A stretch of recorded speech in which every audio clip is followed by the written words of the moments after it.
pays d'origine étaient des paysans, étaient venus pour s'installer en France, pour avoir donc, pour avoir pas des jobs, mais pour avoir des boulots d'ouvriers.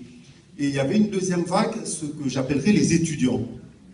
Donc il y a eu beaucoup d'étudiants africains, étant donné que c'était des jeunes États, il fallait former donc, des personnes. Ces pays-là ont envoyé beaucoup de jeunes pour venir étudier en France. Ça, c'était donc fin des années 60, années 70. Après, à partir de 1975, donc, en France, on est rentré dans un contexte de crise. On est rentré dans un contexte de crise, ce qui fait qu'en France, on a commencé à remettre en cause cette politique d'appel d'air de l'immigration. Parce qu'on disait qu'il y a la crise ici, il n'y a pas de raison qu'on aille chercher des immigrés, alors que nous-mêmes, nous sommes en crise. Mais le problème qui se pose, c'est que ces premières vagues migratoires qui sont arrivées dans les années 60, dans les années 70, ils se sont installés.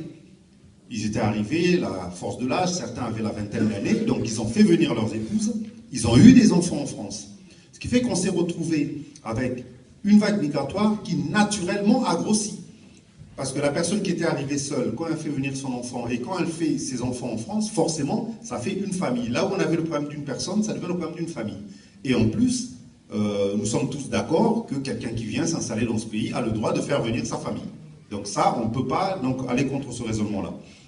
Donc dans les années 80, il s'est posé un problème.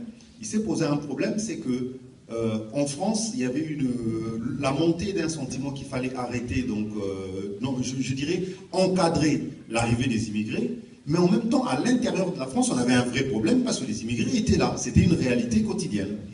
Si je fais une parenthèse, donc pour ne pas prendre les gens issus de l'immigration seulement, je vais prendre par exemple l'outre-mer. L'outre-mer, donc les anciennes colonies françaises d'Amérique, là où essentiellement étaient envoyés les esclaves français, depuis 1947, c'était devenu des départements français.